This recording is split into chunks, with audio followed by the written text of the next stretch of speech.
Mind of the Meanie is now an exclusive brand partner with WWEshop.com. Pick up all your favorite new merchandise from Roman Reigns. Acknowledge me.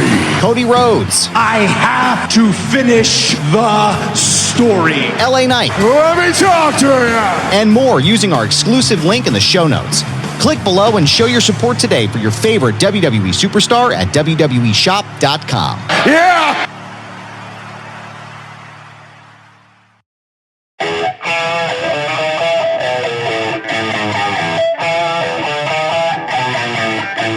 This is the Mind of the Meanie. Here are your hosts, the Blue Meanie and Adam Barnard. Peace, world, and welcome everybody to the Mind of the Meanie, your weekly peek into the world, according to former WWE superstar and ECW original, the Blue Meanie.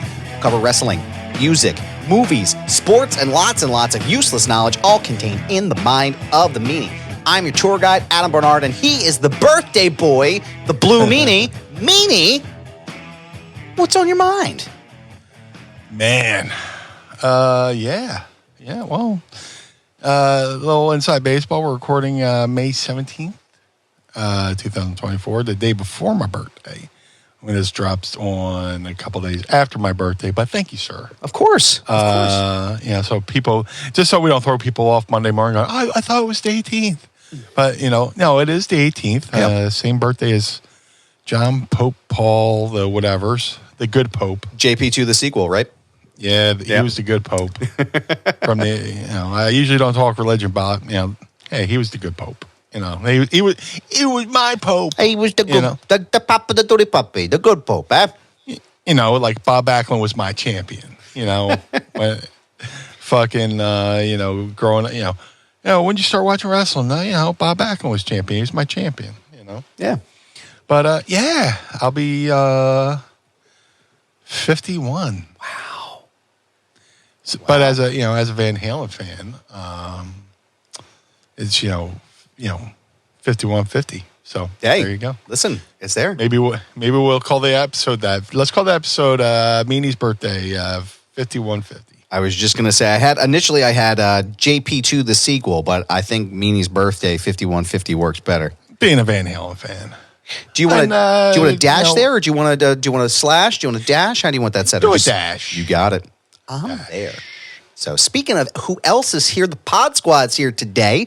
Shout out to the Pod Squad. Don't forget to subscribe. If you look above me here on the video, you should be looking, because if you're not, you can't see it. Patreon.com/Mind of the Meanie. Sign up today. Tiers start at just $10 a month. Got some of our friends here. Machete Von Kill says, Merry Meanie Miss Eve for your birthday. Thank you to all who celebrate. And Vanessa says, happy birthday to Blue. Oh, very nice. Very nice. I appreciate it. I appreciate all the kindness in the chat. Yep. I love our Pod Squad that's joined us here on the eve of my birthday. We got Lucha Lachoso here. Yep. It says happy. I didn't butcher that, did I? He says, happy birthday, think so. Meanie. Thank you so much. Thank you. Thank you. I don't think we butchered it, but it sounds good. Spoiler alert, I will be drunk at McCusker's tomorrow night. So, anybody willing to make the trip? Come on out. Well, this is after. But, yeah. Anybody who's watching right now on the Pod Squad, if you want to come out, I'll put out the blue signal. Just I got to get a little signal that looks like, the bat signal, but the silhouette of me dancing and, shining over McCusker's, We haven't done this in a while, but I'm going to say it. Schlichter, I know you're listening. We need a shirt that has McCusker's in the corner, and up in the sky is the blue signal. That's what we need, man. We need that shit today. So please send it over. That'll be cool. So anytime I do hold my calls, that'll be the it'll be my beer and the Meanie signal, the blue signal.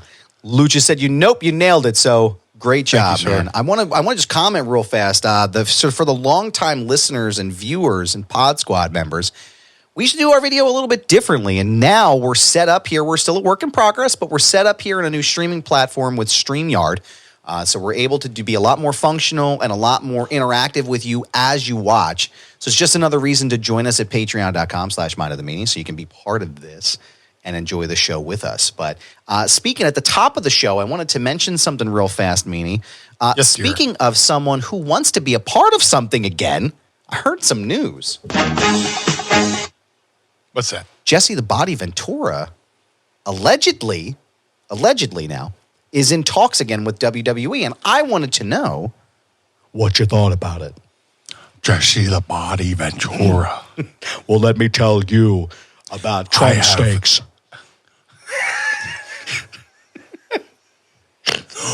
Why don't you tell me? The last time I had Trump steaks, I was down at the 5th and 5th Avenue there in front of his hotel, and I decided that I was going to throw it on the ground and have some eggs with it. I was living in the Baja. I called it the Baja steak, and they said it was incredible. So they put it on the menu at Trump Tower for the inauguration. Oh, God. I love Jesse. Yeah, man. Awesome. That'd be fucking great. Yeah. Saw that, I saw that and I got legit excited. He's kind of been divorced from WWE, aside from when they brought him in when he was a governor, And then they had a throwback Raw where they had him and Vince call a match, which was pretty cool. But just to have him come in and the possibilities of, Jesse Ventura in a video game, Jesse Ventura, T-shirts, whatever, action figures, whatever. Yeah. Sounds amazing. I'm very happy, and it's just another sign of like how WWE's turning in a new, different direction. Because Jesse was quoted as saying, the company's going in a different direction. I wanted to get on board, and guys like me aren't around much longer. So you have to have the old guys around. Got to bring them in and pull them back from the Baja. Yeah. Shout out to Will Sasso, who nails that every time. Will, if you're listening, because I know you are too, if you can, we got to get you to do a liner for us for the show, so we can play it at the beginning of the show, because that would just be fucking phenomenal, just to hear Jesse Ventura every time. Well, let me tell you. No, I'm excited, man. I'm an action figure collector, as you know, and I would love to have an old school, like 80s Jesse Ventura when he was doing the commentary with Gorilla. I would. That's my Jesse Ventura, right? So that would be fucking great. Will worked me into the old him and Chad Colton had a podcast called 10 Minute Podcast, where every episode was 10 minutes. And I think he was doing the Trump impersonation, and somehow I came up. The Blue Meanie, Brian Heffron. And I was just like, that's fucking... Oh, and Tommy Blotcher was a part of that. So Tommy probably worked me into it. But I fucking love Will. I love I love Dudesy. Such a great fucking podcast. It is. But dude, it'd be great if Jesse came back, just to have him around. His legacy. Oh yeah, and then WWE put him in the Hall of Fame as well too. So that was awesome. I was going to say, is he already? I don't mean to interrupt. I apologize. Is he already in the Hall of Fame? Yeah, he was part of the legendary class that included like Bobby the Brain Heenan and Tito Santana and right. I want to say Harley Race. Bobby Heenan gave probably the best speech of all time during that. But, Jesse was on there too, and his son inducted him. Oh, that's cool. This was maybe 04, 05, whichever WrestleMania 20 is around time WrestleMania 20. Right. Right. Because I definitely know that Hall of Fame was in New York. So, but yeah, man, totally excited about it. Yeah. Yeah, looking forward to see what they come up with, and looking forward to seeing him back. It should be, like I said, it's exciting. Like it's in some ways, I wish he was still doing commentary, because when I listen back to some of the older pay-per-views, he just has such a distinct voice, and I love the way that he played off a Gorilla, and like it was just such good shit back then. But looking forward to that. So I want to also to mention to anyone that's listening as well, because it would have already passed, but you'll see it on our social medias as well. Don't forget to sign up today at adfreeshows.com and check out Mornings with Meanies. Every Saturday morning now, 10 a.m., 11 a.m. Well, it's Mornings with Meanie. Yeah. depending on my schedule, we're aiming for Saturdays at 11 a.m. But it could be Saturday at 9 a.m. or a Sunday at 9 a.m. depending on, or maybe, hey, fuck it, let's do a Friday morning. Yeah. But we're aiming for Saturdays. I have an appearance next week, so we're going to have to do 9 a.m. The next Saturday that's coming up. Yep. And because I have to boogie down to a toy show I'm doing in Mays Landing at my buddy Justin Daniel's store, Farpoint Toys. But dude, thank you again to Ad Free Shows for keeping me in the fold. I had done Making the Towns with them for a couple episodes, and that went well. But it's like, yeah, man, how many arenas are we going to do and stuff like that? And that it wasn't a failure; it just kind of fizzled out.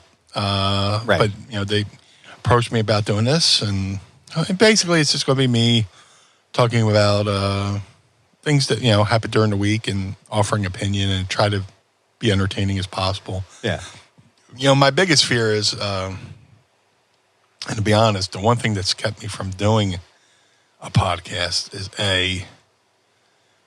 being dedicated to current events, because I'm like, dude, what if it sucks? What am I going to fucking talk about? This week sucked. Yeah. All right. Well, that's this episode. Fuck. Yeah. And then, riding solo, which I am doing for like an hour. I'm riding solo for an hour. Just me, which is terrifying. But it is what it is. It's cool. I mean, thank you to the Podfather, Conrad Thompson, for inviting me into the fold. We have, our community here, but, do cross-pollinate with his community as well. Is very flattering. It's an investment of time, and, they have so much programming to say, hey, we want Meanie to do something with us, and it means a lot. Yeah. So anytime somebody wants to include me in on their shenanigans, I'm more than happy, I love it, man. So don't forget to check it out. Like I said, adfreeshows.com right now. Sign up today. Like I said, we don't get paid for this, but we can't put them over enough. Conrad has, like we've talked about, has been a supporter of this program. He's been a supporter of Foundation Radio. He was one of my very first guests when I started taking guests on the show. Had a wonderful conversation during the COVID times, and has consistently supported us in everything we do. So please go out of your way to check them out. They have a lot of great content over there as well. So let's talk about a current event here, which was some discourse that was on Twitter, because I'm not calling it X, was on Twitter recently in the past week that I got caught up in. I went viral again for another Jey Uso tweet. So Jay, thanks, pal. I appreciate you, sir. Yes. There was discourse about the King of the Ring qualifying matches, and they were in I think it was the quarterfinals, and it was Jey Uso and Ilya Dragunov in the match because Drew McIntyre got hurt. Jey Uso went over, and I thought Twitter was going to fucking explode about Jey Uso.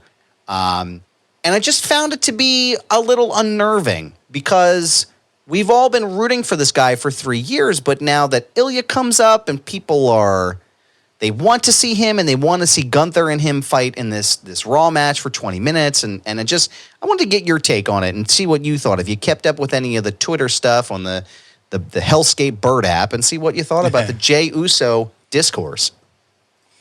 I've seen it in my periphery. I think, I like the King of the Ring and the Queen of the Ring. It's just, some of the booking is like, man, you're giving away some matches way too soon. There's some matches they could be saving. Was it Tiffany Stratton and, oh my God, the EST. Oh, Bianca Belair. Yep. They just had a match. It's like, man, you could have saved that one. But, then again, the attention span of, the wrestling fans where it's, something happened this week and it'll be forgotten in like 2 weeks. Yeah. Yeah. That's where we are now. So the fact that, people are mad about Ilya, losing to Jey, it's a big deal this week. In 2 weeks, I think it'll be forgotten about. Yeah. It's unfortunate, like they gave away a match that soon, but Ilya Dragunov's amazing, and I think it's just the fact that he's super new, he's fresh to the product. He'd been in NXT for a little bit, but now he's over here he's on SmackDown, right? Yeah. And hell of a worker. But it's a big deal, but it's not. It's just I'm just the old school guy. I mean, just like mad they just gave away a match. Well, I mean, when you think about it, Steve Austin, took his ball, went home because they want to have him and Brock Lesnar in a qualifier match when that's a match you say for pay-per-view and get some buy rates off of, right? Yeah. No, in no way am I comparing Dragunov and Jey to, Brock and Steve, but you kind of want to save those matches for down the line. So, my final verdict is it's a big deal for now. Yeah. But in the overall big picture, it's not that big a deal. I have to I have to kind of temper my expectations with wrestling Twitter sometimes. It's very frustrating, and I just wish people would enjoy what they enjoy instead of causing all kinds of anarchy on there. But I think that I don't they're building to something big with Gunther and Ilya Dragunov, right? Like, people have been talking about this match since Ilya came even to NXT, and he started to build his name, and then he won the NXT championship, and they're like, oh shit, big meaty men slapping meat, and it's going to be a slap fest and all this stuff. And it's it's the same thought process that I had about Brock and Stone Cold back then. It's like, you guys are going to do this on a King of the Ring qualifier match? That doesn't make any sense, or a King of the Ring semifinals. Don't you want to wait for Clash at the Castle for this? Don't you want to wait for or the show that they're going to do in Germany, I can't even remember. Somebody in the group chat can tell us. I can't remember which show it is, but you want to do this now? You want to just blow this 15, 20 minute at most match on a Monday Night Raw or a SmackDown?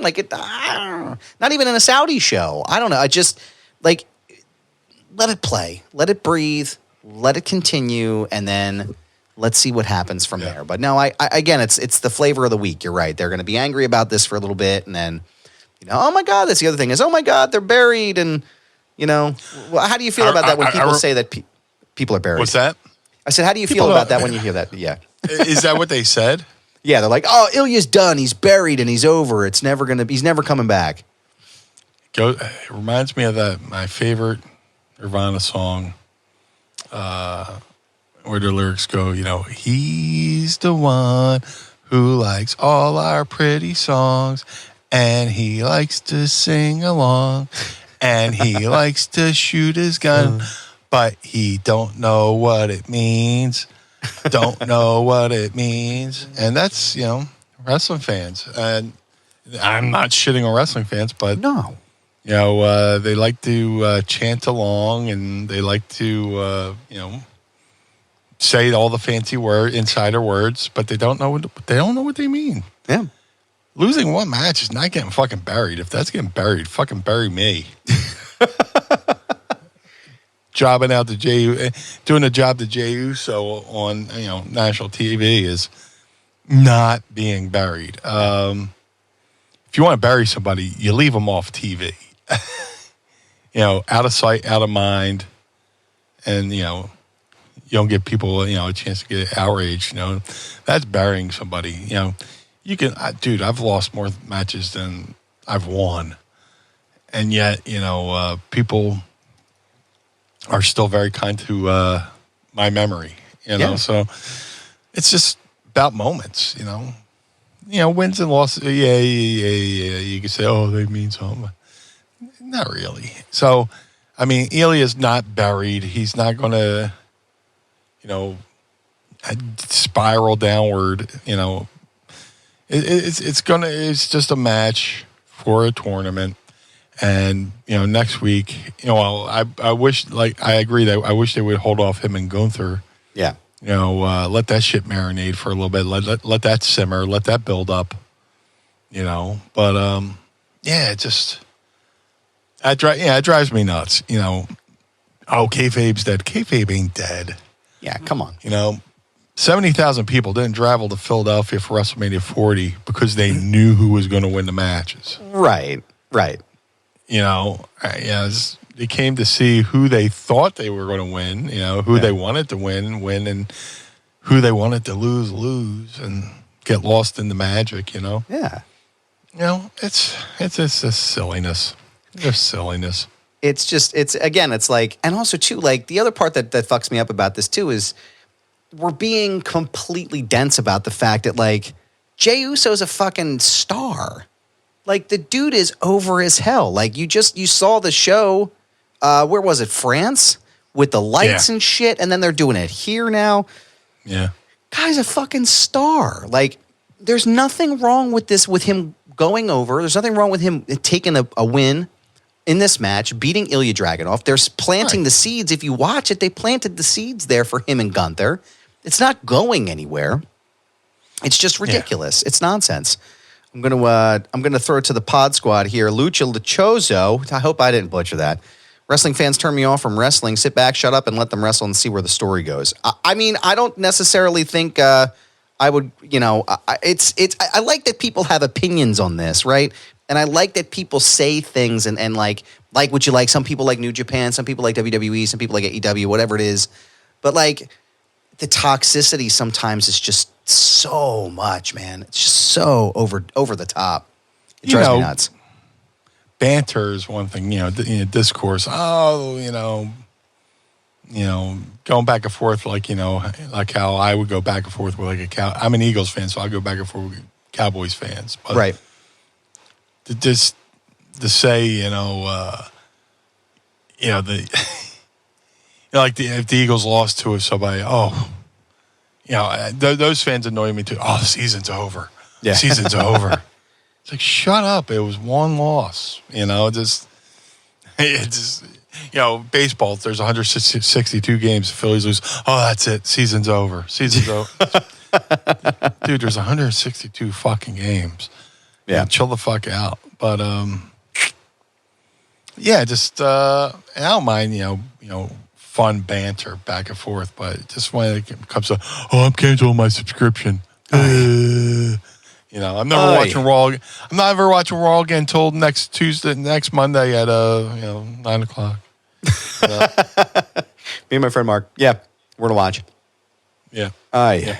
Well, if we can pivot here real fast, because I've been waiting to ask you this question pretty much all week since it's happened. I saw it. I don't know if I sent it to you, but I wanted to talk about, and I probably going to fuck this first name up, but Ronel Blanco from the Houston Astros. He's a pitcher. Right. And he was suspended for 10 games during their matchup with the A's over a foreign substance check.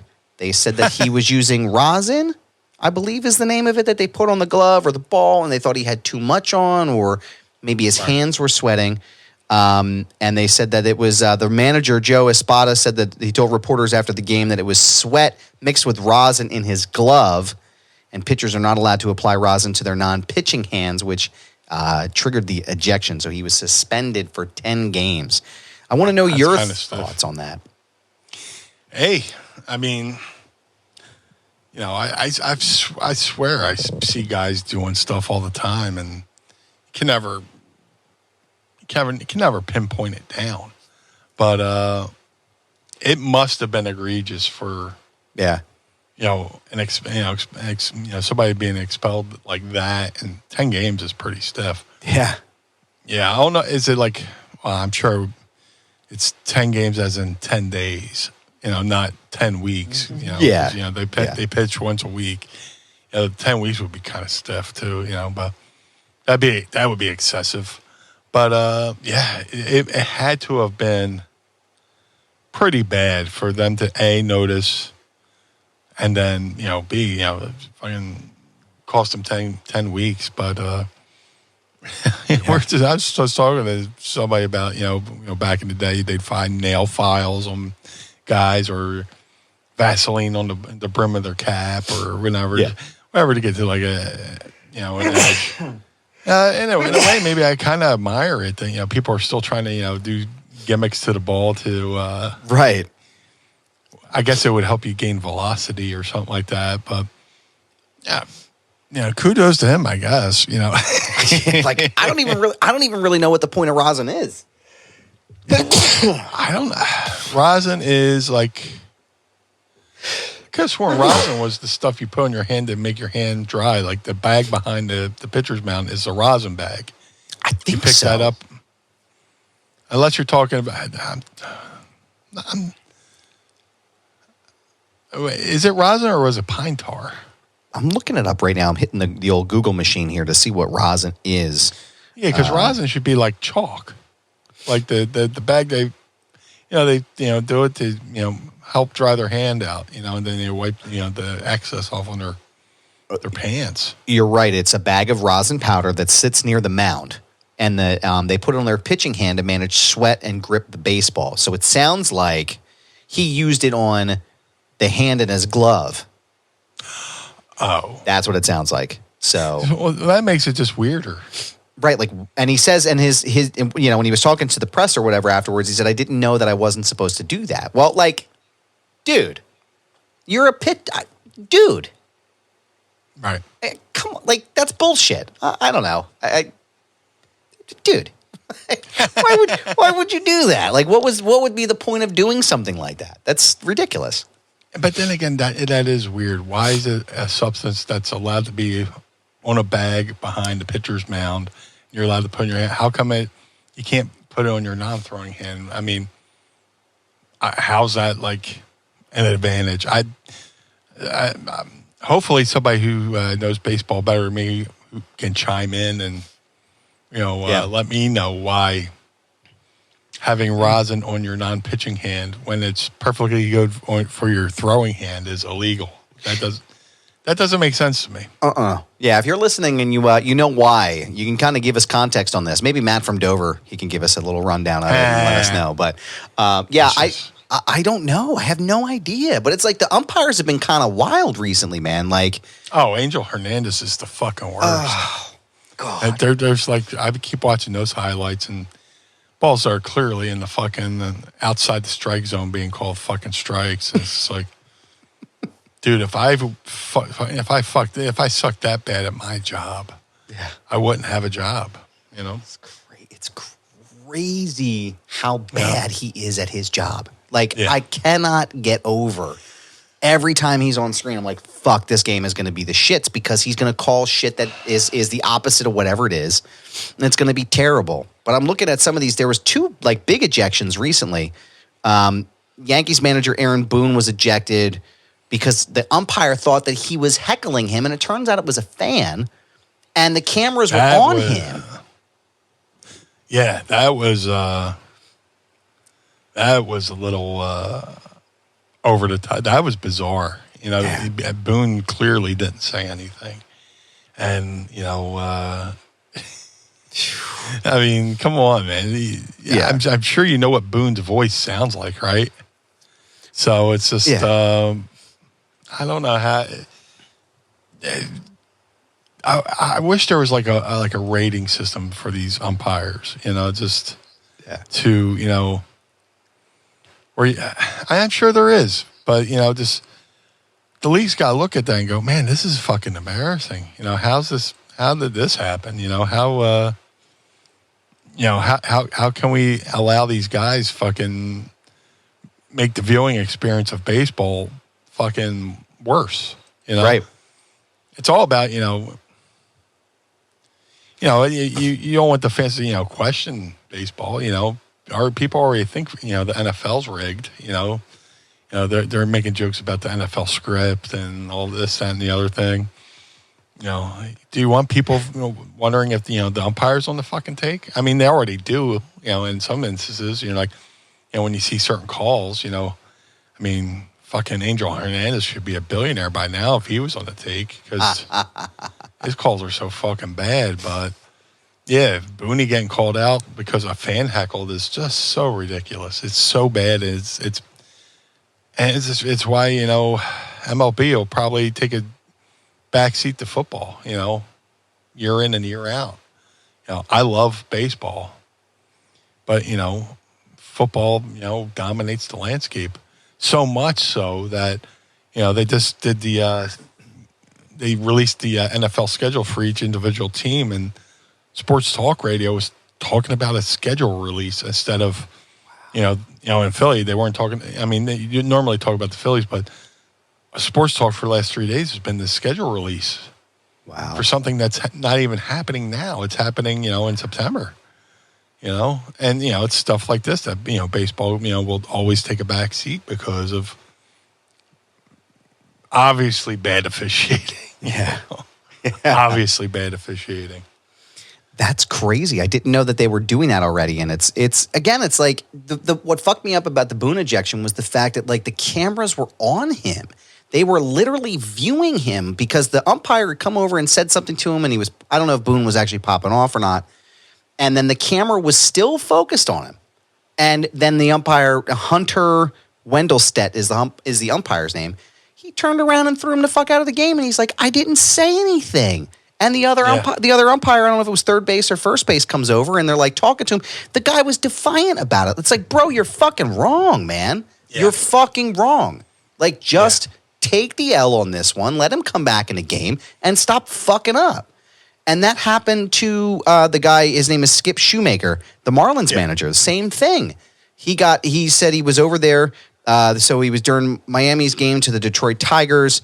Ben May warned him to stop chirping from the dugout, or stop yelling from the dugout, rather. This is a story from USA Today. And this was the one too. Shoemaker was the cameras were focused on him too. And they said that the umpire turned around and was like, "You're out of here." And he actually was able to fight this ejection, and then they let him stay. And it was just like, oh my God, like, you guys are that sensitive? Like, this is ridiculous. Like, why don't you actually turn around first and see what's going on before you toss these guys? I don't know, man. Meanie? What's that, Adam? We hear this a lot. Every CBD company tells you that their product is the best. With quality control measures like lab testing and QR codes now becoming the standard, it can start to seem like all CBD brands are the same, but I'm here to tell you something, Meanie. They are not. Knowing what makes certain brands better will help you spend your money more wisely and have more confidence as you incorporate CBD oils, topicals, capsules, or gummies into your own wellness routine.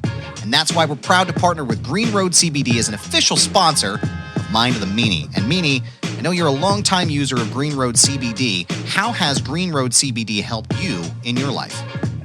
Let me tell you, Green Road CBD is a product I've been using for years. And when we started Mind of the Meanie, I always was like, let's get Green Roads as a sponsor, because I use them almost daily. Whether it's the gummies, to take care of the aches and pains of 30 years of wrestling, the topical solutions that help my knees, help my back, help my elbows, help my shoulders. Green Road CBD has done everything to help me maintain a pain-free existence from all the years of wear and tear as a professional wrestler. And to me, Meanie, that sounds like the Green Road's difference. And it comes down to a really few important points. They're just part of the reason that they've won industry awards year after year, earned thousands of 5-star reviews, and have heard countless stories from customers just like you about the impact that those products have had on your life. So Green Roads is led by a compounding pharmacist with 25 years of experience helping her community getting healthy. For her and the entire company, it's more than just a job, it's a mission. And not all hemp sourcing is equal, Meanie. I'm not sure if you're aware of that. But they select their hemp from high-quality American farms, and also not all lab testing is equal, which is why they use an accredited independent lab to conduct full panel tests on every single batch. And that's why Green Roads is an original manufacturer, not just a quote-unquote white label brand. So right now, you can go to greenroads.com, Meanie, and save 25% off of your entire purchase. Wow. 25% off of everything, Meanie. That's huge. And all you have to do is go to their website right now, greenroads.com, and use promo code MEANIE at checkout. It's 25% off your entire purchase by using promo code MEANIE at greenroads.com. Own the day with Green Road CBD, and we thank them for sponsoring the program.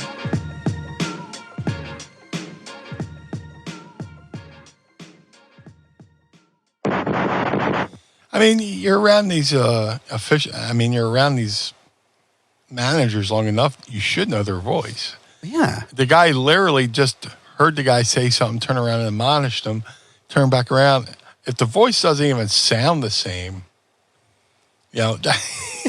Like, it's like in baseball, there's a pop-up, and some fan from the crowd go, I got it. To make the guy pretend like, or not make the guy think his teammates behind him and he'll drop the ball, Yeah.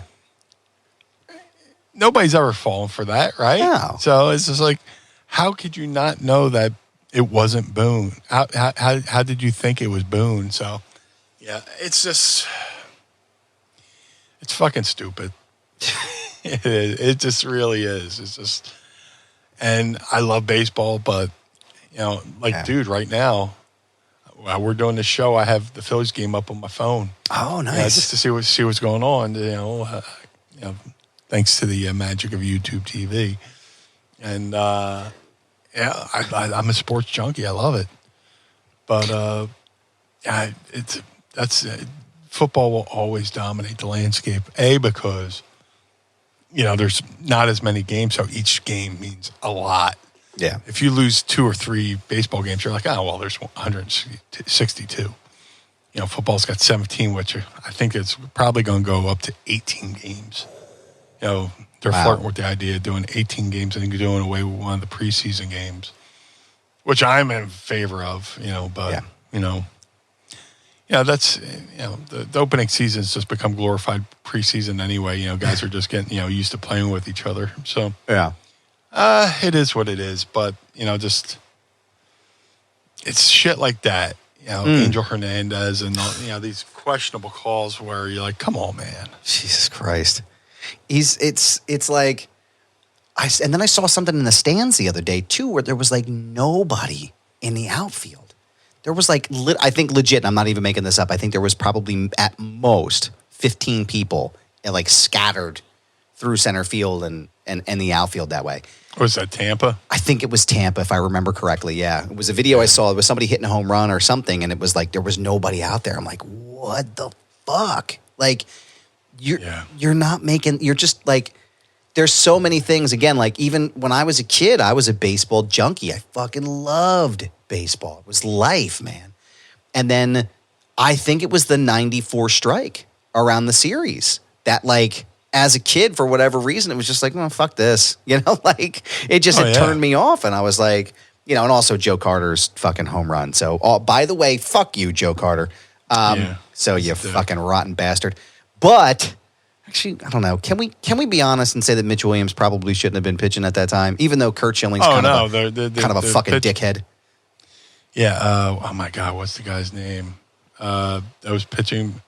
They pulled the one guy way too soon. Yeah. In favor of Mitch Williams. I think it was Kurt Schilling, wasn't it? No, Kurt's a starter. That's right. Kurt's a starter. But Kurt was famously, he caught a lot of heat because like anytime Mitch would pitch, he would like put a towel over his head because he couldn't watch kind of thing. Yeah. Oh my God. I'm going to look it up right now because now I need to know. What game was that? Phillies, Blue Jays. Game 6. Probably game 6, I think, yeah. Yeah. Because I think it was tied up at that point. I think the Phillies had a 1-run lead. Yeah. Let's see. Game 6 was let's see. It was Dwayne Ward. So there was it Terry Mulholland? No. Keep going. Let's see. The guy out of the bullpen. Yeah, that's right. They brought in. Who did they bring in? Not Larry Anderson, no. No, he's a starter. Or no. He was in the bullpen. Oh, fuck, who is it? I'm trying to find the thing here. Here. I can't remember. If you guys know who it is, let us know in the chat. Game 5 was Kurt Schilling. Oh, that's right. They did win in the Sky Dome, didn't they? The fucking pricks. Yeah. I almost got into a legit fight that night. Oh, my God. I was working at the casino, and there's some fucking goof that I was working with. And, the playoffs started, and he was like, go Atlanta. I'm like, dude, you're in Jersey. What are you fucking running against the Phillies? Jesus. And then, the Phillies beat Atlanta. Yep. I'm like, oh, cool.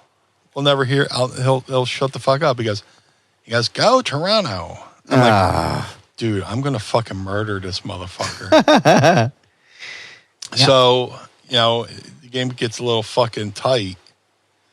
And I'm just sitting there watching. And as soon as fucking Joe Carter hit that fucking ball, he starts clapping. And I'm like, I'm about to lose my job. Oh, man.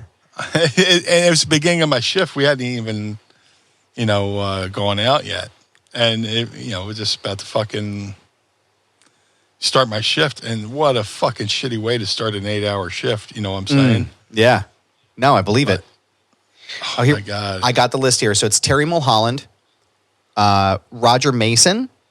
Mason is the Roger one Mason. they pulled. Yep. And they shouldn't have pulled him. Yep. And everybody else. Because it looks like on the list here, they had it. Oh, man, this was such a good fucking roster, man. Holy shit. So it was Terry Mulholland, Roger Mason, David West, Larry Anderson, and then Mitch Williams, it looks like. Yeah, Mason. They pulled Mason way too early. That's crazy, man. He was pitching great. And fucking, the manager was like, oh, no, I got to go to, And fucking Mitch Williams just says, it would admit his arm was like a fucking noodle, Man. He was just fucking burnt. But yeah, here's the thing,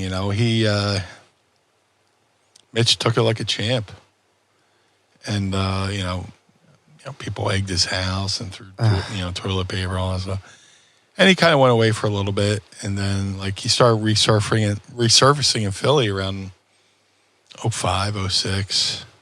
And started doing local sports talk radio and local cable, baseball pre-show, post-show, stuff like that. And when the Phillies won this World Series in 2008, somebody hung a banner in the outfield that says, Mitch, you're off the hook. Which is pretty cool. Yeah. Yeah.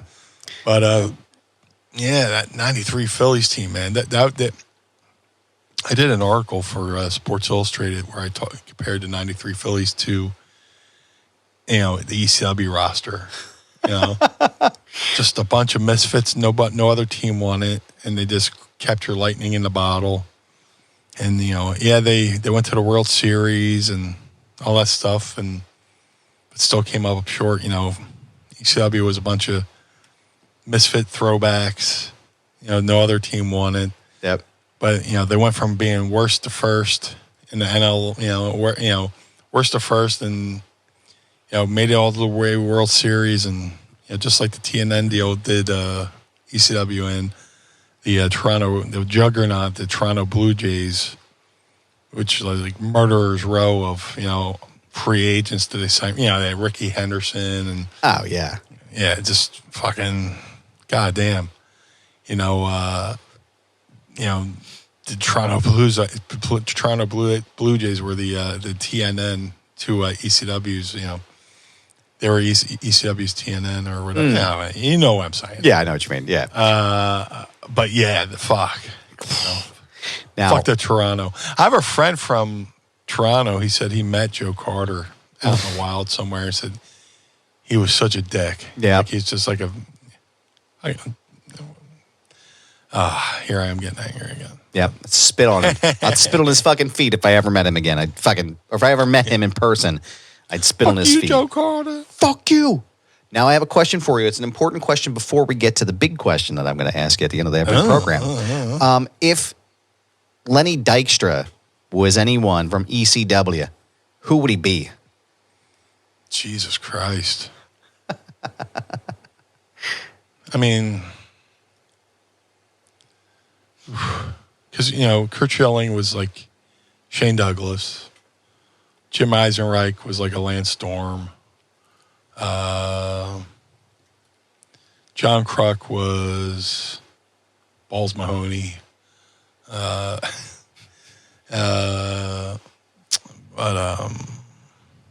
Who would Lenny be?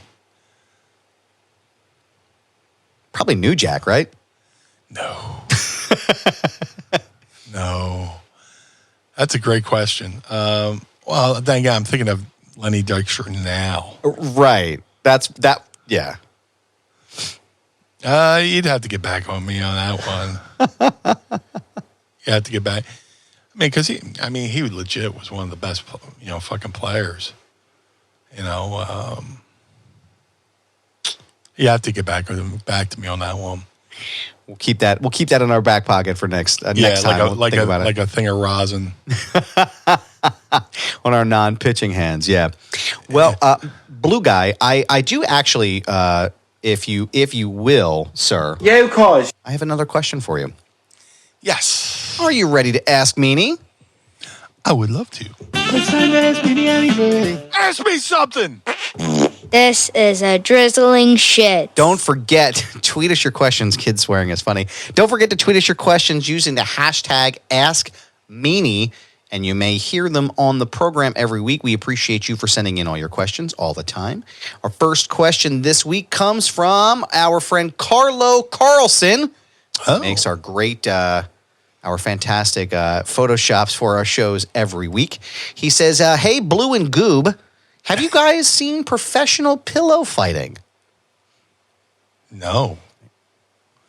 And I don't know if I want to. I think I've had it up to here with like new sports, like power slap. Yeah. Yeah. Professional, like, how do you win? Yeah. I mean, you're not. Wait, so somebody got to load one up like, Jim Cornette's fucking racket or Missy Hyatt's purse? Probably. Got bricks in here, motherfucker. Yeah. Adam from Downingtown wants to know if we could take a step back for a second and parch our lips because we forgot our Celsius, my friend. So, see, I was so taken aback by our new setup here, and it all looks pretty. And look at the blue thing in the back. I feel like I'm watching the beginning of the Dark Knight. I've caught myth fucking staring a couple times. It's so dope, man. This new background keeps showing me its tits. I can't stop looking at it. Show me them boobies. Boobs. Boobs. What do you got? Boobs, dude. Oh my God, boobs. My windows are open outside, and I hope all my neighbors are walking by hearing me talking about this. What do you have today, sir? No surprise. The Bellevue pumpkin pie seltzer that I still have 3 full fucking cases of. Man, dude. And I only drink them for the show. Hey, so. We will have them through the course of the year, probably through to Christmas, I would imagine, and I'm very excited about that. But then I'll replenish the stock, again in October. I got to get me a case in the man. I want to give them a try when they come back around. But today, I found it at the Giant up the road. I got myself a sparkling ice Starburst orange flavor, and I scrolled a bunch of these away, so I have them at my office. And I was like, what the hey? I'll bring one home. So we're going to crack these right now. Sam, you do Sandman, and I'll do the regular ones. 3, 2, 1. Oh, yeah. Oh, actually kind of worked. Yeah, the little Celsius spray, right? The little seltzer kiss right in the chin there. Yeah, pinkies up.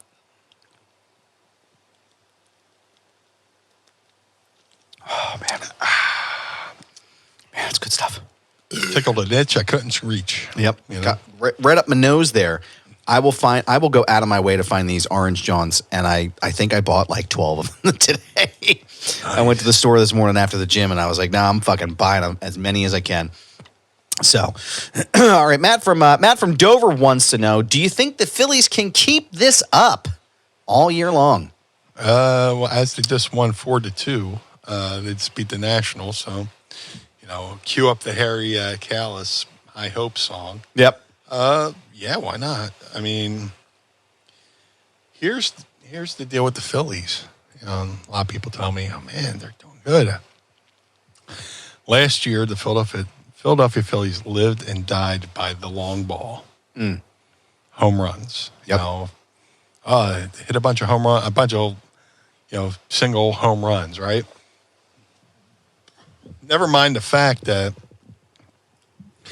you know, when you cool off, what do you got? Nothing.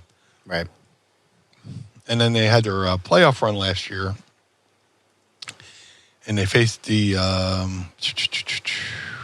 Diamondbacks. That's right. And, you know, they started off hot and hitting home runs, and everything is exciting, and then they cooled off. But meanwhile, the Diamondbacks were doing small ball. Right. And the Phillies couldn't keep up with them. This year, the Phillies are back to the fundamentals, the small ball. You get on base, you steal a base. Somebody gets on base and, you know, ahead of you, you bunt the ball, get them over to second base. If they're on second base, bunt them over to third. Do a sacrifice fly, you know, drive in some runs, you know. They're not relying on the single home runs, you know, the accumulation of a couple home runs a game. They're actually hitting singles, hitting doubles. Somebody gets on second base, you knock him over to third. He's on third. Do a nice little sacrifice fly to get him in or drive him in. You know, bunting, all that. They're doing all the fundamentals. Yeah. And it's been exciting, you know, to see everybody on the, you know, they got a ridiculous amount of stolen bases this year, and it's only fucking May. Crazy. And it's crazy. And Bryson Stott fucking bunted for a single tonight. He got on base with a bunt. Wow. Holy shit. You know, so they're doing good. They're doing good at the fundamentals. And if they don't lose that focus, I don't see why not. Yeah. Why not? So just keep winning, you know, series. You win 2 out of every 3. You know, they took 3 or 4 from the Mets. They just beat the Nationals, you know. So, well, you know, I think they can. Mike Jr. wants to know, over under Meanie, over under 8.5, how big do you think Nick Foles' dick is? Inches or centimeters? Centimeters. We're talking about girth. Yeah. Dude, I'm so disappointed. That fucking Tom Brady roast was like a couple of weeks ago, and nobody brought up the fact that he refused to shake Nick. He ran off the field without shaking Nick Foles' hand, that piece of shit. Honest to God. And Kevin Hart's like a diehard Eagles fan, too, and he didn't even bring it up. But I'm sure it's monumental. Prehistoric in size and girth. Mike actually has an actual question. Have you ever gone to any racing shows? Drag racing, NASCAR, dirt racing, anything like that? Nah. That's weird because, like, living in Jersey for a little bit, I was right near the Atco Raceway, and where they would just do those fucking cars that speed up and then they parachutes let out and slow them down or whatever. What the fuck. Or they would have drag races there too, but yeah. Then again, any good night in South Philly, you hear people fucking dragging. You know, there was quite a drag racing scene here in Philly, South Philly area. I remember. Yeah. Yep. On not Pat Shunk. On what was right over there? Actually, I think by the ECW Arena by Show and Tell. There, we would go up that way, up by the bridge, and head out that way. There and Packer Ave. That's the one. They just put speed bumps, up just because, not speed bumps, to the rumble strips. Oh, no shit. Because people were fucking, dragging, a quiet night in South Philly, you hear that, Yeah. I mean, I literally can hear, like, my bathroom has, like, a chimney thing. And for whatever reason, I can hear things from all over South Philly when I'm in the bathroom. Wow. And, like, I can hear 95, somebody, speeding down 95. It's like, holy shit, that's like 3 or 4 blocks away. Jeez. You hear, it's like crystal clear. It's weird. Huh. But, I've never been to that. I might have been to a demolition derby, but I can't remember. But as far as racing, nah. Yeah. Greg Alker, who once made out with a mannequin, wants to know, what pro ice hockey player, past or present, would have been a better chance at getting over as the Goon from the late 90s WWE timeline? Probably Pronger. And Pronger had a fucking... Pronger was basically a pro wrestler on ice anyway. He fucking talked shit. And I remember they were doing I forget where they were playing. It might have been Toronto or whatever.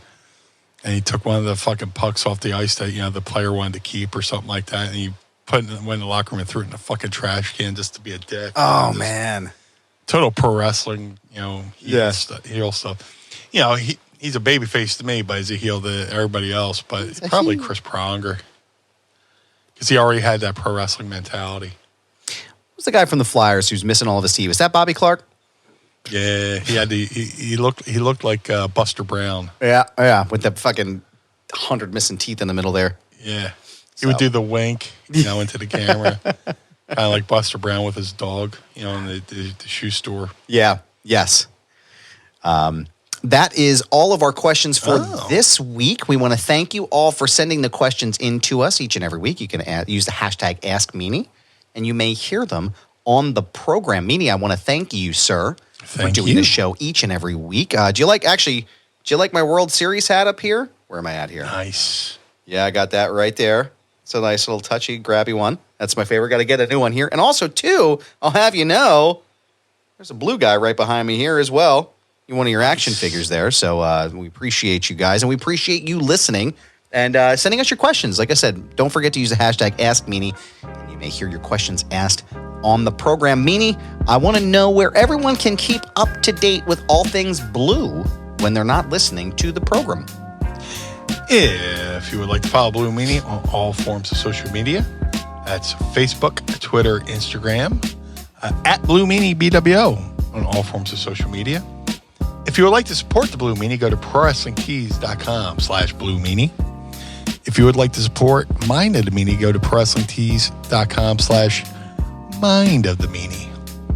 Collar and Elbow, the wrestling brand, go to collarandelbowbrand.com. Use coupon code Meanie or use coupon code MIND and save 10% over there at collarandelbowbrand.com. If you're in the Philadelphia area, go to JPT's for your t-shirt printing needs. JPT's is a family-owned business that has been making quality printed shirts since 1986. Anytime I need t-shirts locally made, I go to JPT's, and you can look at them at jptees.com. That's the letter J, the letter P, TEES.com, jptees.com. Shout out to my boy, Josh Thornton, over there at madcatbeardcare.com. Get yourself some of the Blue Spruce Beard Oil and Balm. Josh Thornton's been doing a great job, and all proceeds go take care of all the sick and wounded cats in his neighborhood. He rounds them up, takes them to the vet, and releases them back feeling and looking better than they did when he found them. So if you're a cat lover like myself, go to madcatbeardcare.com. The Ultra Pro Wrestling video game coming to all major consoles in late 2024.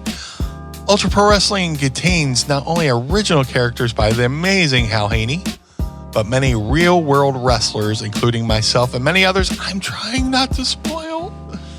So for any updates, go to ultraprowrestling.com or follow them on Twitter at UPW Video Game. That's ultraprowrestling.com. or UPW Video Game on Twitter. The Figure Collections Bone Crushing Series 1 variants of the Blue Meanie are available now.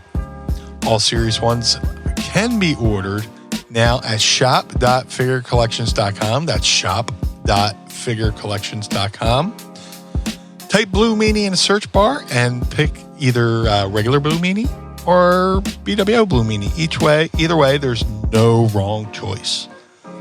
To have the Blue Meanie on your podcast, go to podstars.net. That's PODSTARZ.net. Register your podcast, book the Blue Guy, and let's have a conversation over at podstars.net. Cameo.com/Blue Meanie BWO for birthdays, holidays, and well wishes. Go to cameo.com. Go to cameo.com/Blue Meanie BWO.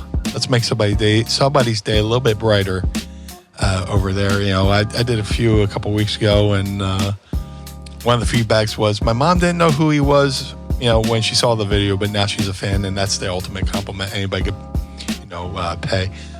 If you're going to cameo.com/Blue Meanie BWO, please book through the site. Please don't book through the app. The app takes entirely way too much of a cut.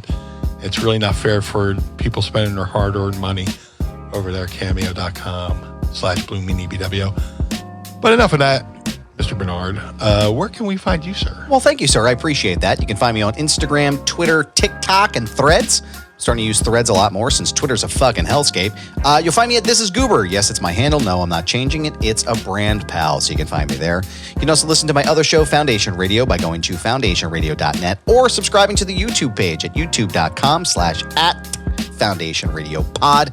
My most recent interview was with Ghostbusters Frozen Empire star Ernie Hudson, and as of today, I uploaded what I think is probably my favorite thing that I do on the show. It's called Sam Watches Bad Wrestling Poorly.